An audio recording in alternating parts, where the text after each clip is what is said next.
Thank you so much, LeBeau Underwood. Really enjoyed that chat. Guys, I hope you guys are very happy and you're well and you're comfortable enjoying your Friday evening. Next up, we are joining Harvey Guillen. Hey. Hey, Harvey, how you doing? How's it going? Good, good. Sweet, bro. Thank you so much for joining us. Yeah, thanks for having me. I'm coming to you live from Vancouver, Canada in my trailer while I'm filming. So I have a break and I said, I have to go. I have to go to Comic-Con. So here I am. What are you filming right now? I'm filming Zoe's Extraordinary Playlist, Oh, nice. a musical comedy. So yeah, it's pretty fun. So we have some really great dance numbers that we're working on and singing and, of course, the acting all together. So some really cool surprises coming up next season. Right. How much energy does that take to act, sing, and dance? That must be quite a bit. A lot of energy. A lot. This is my breakfast, lunch, just coffee. What do you prefer, though, out of the three? Oh, that's a tough one because I grew up doing musical theater and I never got the chance to do it really for TV or film. So for me, that genre is so close and dear to my heart. So I just love the genre in general. So when words fail you when you're acting, that's when you break into singing. And so that's kind of the idea and goal. So I wish we all walked around just I can't use my words, so I'm gonna sing. But yeah, so that I love musicals. Oh, that's awesome. And the weather in Vancouver, how is it cold? Is it getting cold? It is a rainy day today.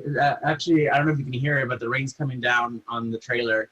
If I open my door, probably you could see that it's raining outside, but it's pretty wet today, which is a good thing. We need rain once in a while, but it's a cold fall day in Vancouver, Canada. Sweet. Yo, I want to, you've been in the industry for a while now. What do you think is one of the hardest things when it comes to breaking into such a demanding industry like this? I think it's, sometimes it's this talent, or this town is full of talent. Like there's just talent a dime a dozen. I know so many people who are amazing singers and actors, but the business itself requires something that a lot of people sometimes don't have, and that's tenacity. So, most actors will hear more no's in 1 week than most humans will hear in a lifetime. Right. Think about it. A regular person will have like maybe 2, 3 different jobs in their lifetime. They change careers or whatnot. But the average actor goes on like several auditions a week and they hear no, maybe, no. And that can really add on, to your self-esteem and psyche. So Right. either you balance, I'm not doing this, I'm out of here. Or you're like, nope, gotta keep going, gotta keep climbing, gotta keep going, gotta keep climbing. So if you really want to do it, you're gonna keep climbing. Yeah. Did you have a supporting background? Did you have a supporting family for what you're trying to do? Yeah, growing up, I told my mom the first time I fell in love with acting, I was watching Annie on television. And I was watching it, and I said, Mom, I want to be that. Original I wanna be an Annie? orphan. Yeah, Original. original Annie. So, and I literally told her I wanted to be an orphan, and she looked at me. And she said, no, they're actors. And I was like, oh, actors. You're lucky. So I ended up, knowing what an actor was, and I wanted to be so bad. But at first she wasn't supportive because obviously she wanted me to be like a doctor and lawyer, like something that had stability. And, I came from, a low-income Mexican family who was like, no, focus on school, go, medical school, go to law school. And I was like, I'm going to be an actor where I can play a doctor or a lawyer. And they're like, no, go somewhere where, it's a guaranteed thing.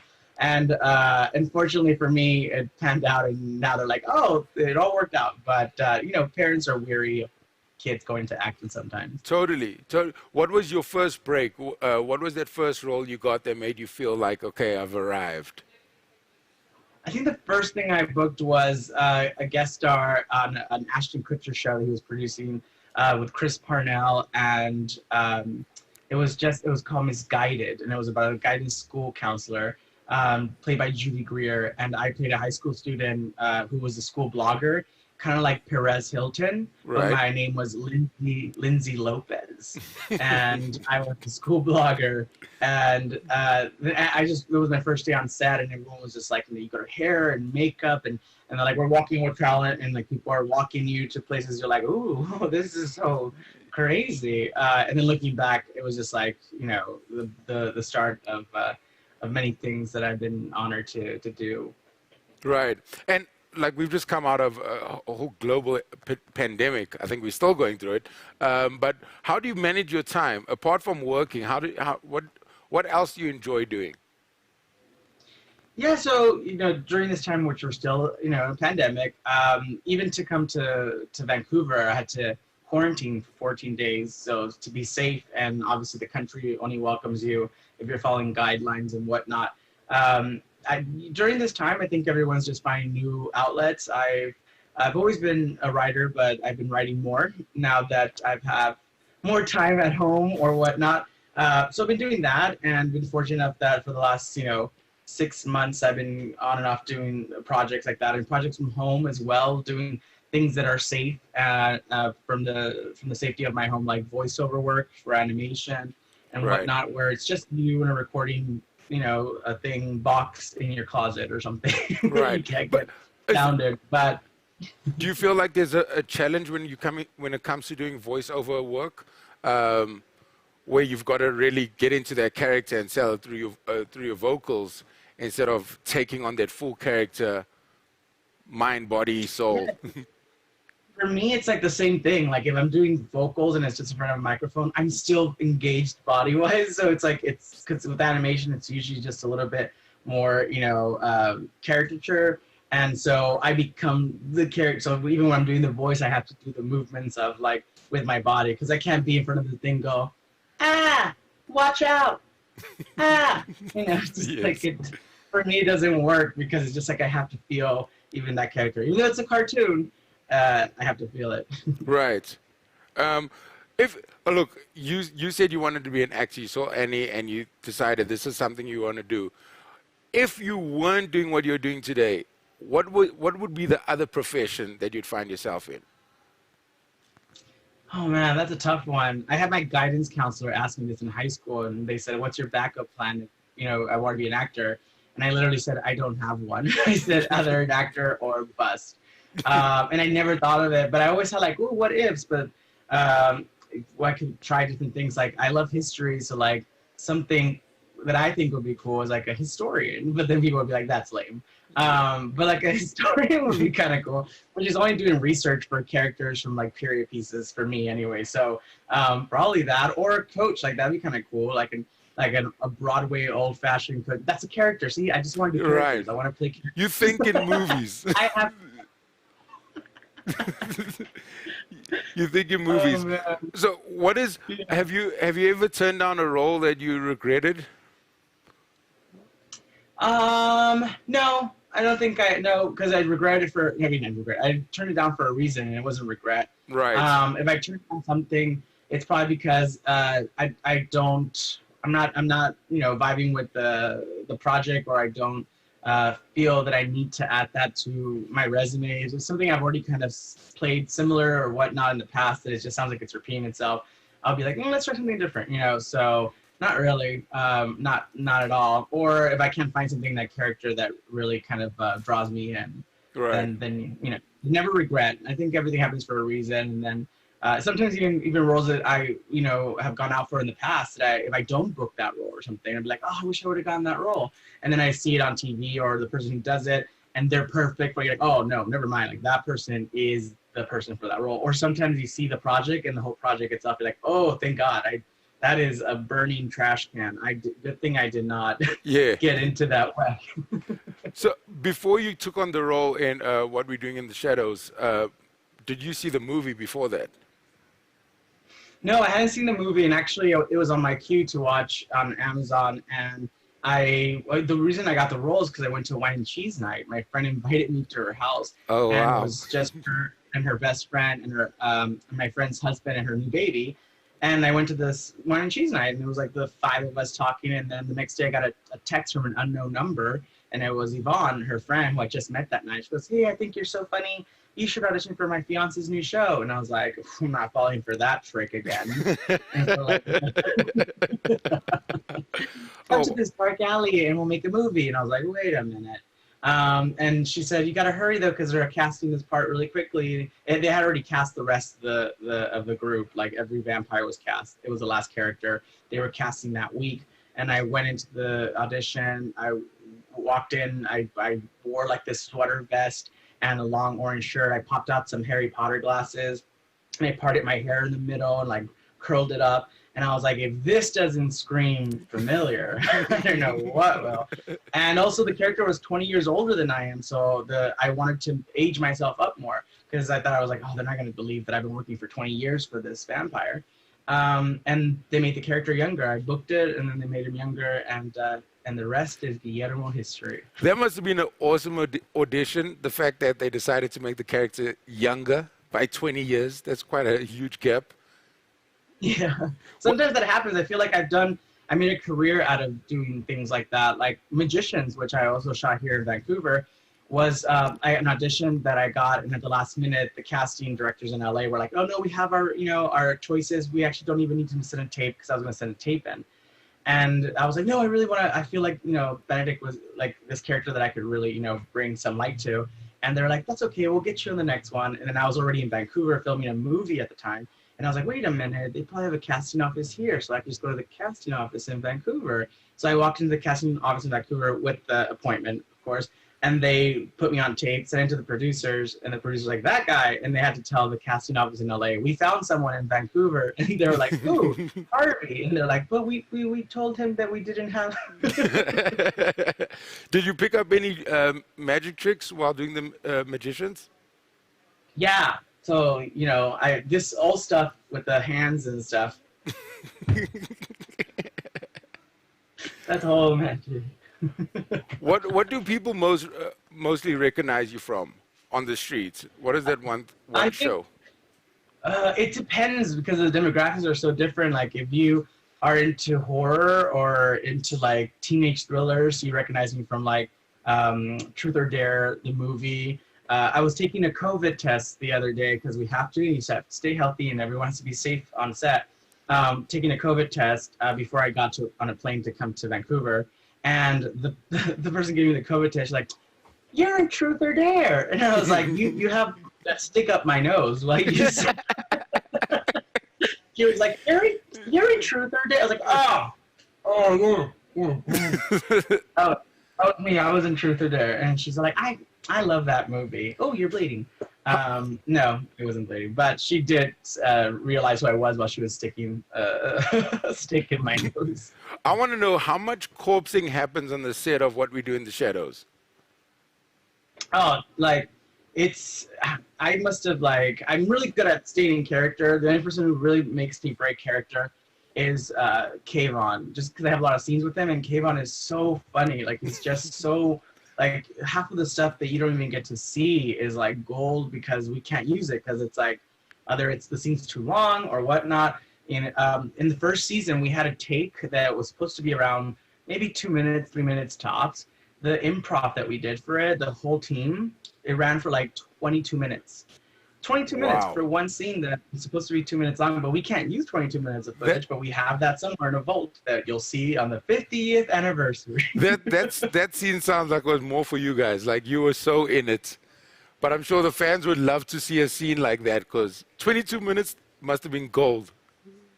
Yeah, no, it was. And the reason you keep going is because you're afraid to yell cut. Like the director is afraid to yell cut, because what if it's already so good, and what if the best stuff's about to come? And then you just keep going, and then it gets better and better and better, and then you find yourself spending 16 hours. Right. Harvey, you mentioned earlier that you're of Mexican descent, right? Mm-hmm. How's your Spanish? Perfecto. Perfecto. ¿Hablas español? Oh, mine is horrible. Oh, okay. There's no Spanish in South Africa. We have 11 official languages, no Spanish. No Spanish? Well, then I have to come over and change that. Would you ever, are you interested in getting into acting jobs where you get to use your Spanish? Oh, absolutely. Yeah, I've done it before. When I was first starting off, I was a spokesperson for Metro PCS in Spanish. And so those commercials were all in Spanish. So Metro PCS is a phone company here in America. And I just did 15 commercials for them, and that's when my mom actually was like, "You made it," because she watches only Spanish TV, so she would always be like, "Oh, it's mi hijo de Metro PCS," which is like, "That's my son, the Metro PCS guy. That's my son." So she was very proud of me, and then after that, that's the highlight. Like after that, I went on and did a character that won a GLAAD award, which is a major thing, and I was like, "Mom, the character won a GLAAD award." She's like, "Oh, no más Metro PCS? You have no more Metro PCS coming out?" I was like, "Mom, I just won an award for this acting." It's like, "Right, qué bueno, yeah, Metro PCS." Like she was so like, "When are you gonna do the Spanish speaking commercials? Those are the only things that matter." I actually picked up a few things there. I'm a big fan of Narcos, so I got a bit of that. That'd be cool to see you in Narcos, like a musical version of Narcos, sing and dance. Oh yeah, I could do the musical version of that. It goes, "Where are the drugs?" Harvey, look, do you mind answering a couple questions from your fans? Totally, let's do it. Sweet. Just waiting for my homegirl Carla. How's the weather there right now? Oh, right now we're meant to be in spring, but it feels like summer. South Africa has like maybe 2 days of winter, and then we're back into summer. But yeah, this is our summertime right now, so the country's opening up slowly. It's extremely warm. So. Oh, nice. That's really nice.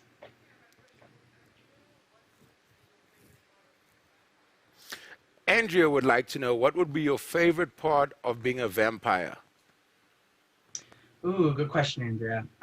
My favorite part would probably be if I was flying. That would be my favorite part. Like if I could be a vampire that could fly, probably into bat. Like Matt Berry goes bat. That would probably be the best part. I always like shooting all the flying stuff in the show. I get to do it once in a while with Kayvon when he lifts me up, or we're flying over the city and then he drops me and I fall on top of a taco truck. Right. So flying's fun. I think that would be my favorite thing. How are you with all the fake blood on set? You get used to it after a while. Like at first it was kind of like you walk into rooms and you forgot they decorated the set with blood or whatnot. You're like, oh. But then after a while, because our set is, a mansion, but it's very gothic and dark, and Kate Bunch, our designer, is amazing and has done an incredible job. Like where you pick up anything on the set, and it's from 1776. Like it's wow. Things that are should be in museums, and we're like, whoa, this is the real stuff. So they've done an amazing job. It never gets old. I always find something new in that set that draws my attention. Right. We have another question.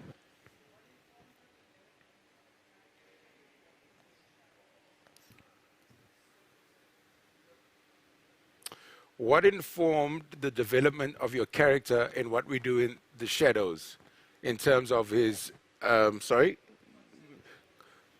conservative look and demeanor? Oh, that's a really good question. So we kind of talked about a little bit on that one for the audition.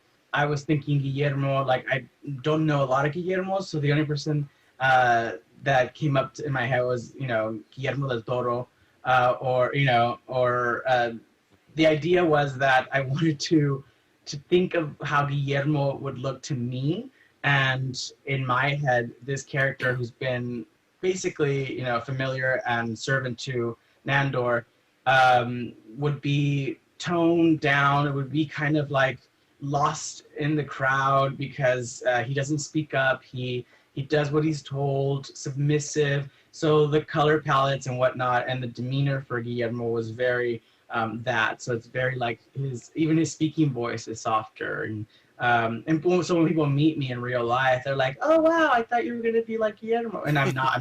I'm an outgoing person. I'm loud. Yeah. So what they're saying is I'm a loud mouth, and they are always surprised that I'm not more like Guillermo. I was like, well, that's the character I'm acting. And so for me, Guillermo, if you notice though in the show, Guillermo's voice changes when he leaves the house. When he's talking to other people outside of the house, right, he gets more confident because in the house, whatever he says will be used against him. And by that it means that he gets demoted or a demerit, and he gets another year as a familiar because he can't say anything right for another. How do you teach someone who knows everything? Right. These vampires, they think they know everything. So if you correct them in anything, you're the one who's wrong. And so I made the choice that in the house, I keep Guillermo's voice very like soft and monotone almost. And then when he's outside the house, it's his real like time to breathe and like can actually express what he's feeling. Got you. We have two more questions for you, Harvey. Mm-hmm. Shamima has asked, how funny is Kevin in real life? Oh my gosh, Kayvon is the funniest like person ever. Like literally, I was just talking to him the other day, FaceTime, and he's just so funny. He does a million voices, and I'm sure you can tell. But like that Nandor voice is just one of like hundreds of voices he can do. Like literally hundreds. He does like, you know, Sean Connery. He does like, you know, he can do so many celebrities. He does the character sometimes, and like he becomes like Sean Connery and like does it in that voice or whatnot. Or it's just he's so funny. He's the funniest person. Sweet. We have one more question for you, Harvey. Mm-hmm.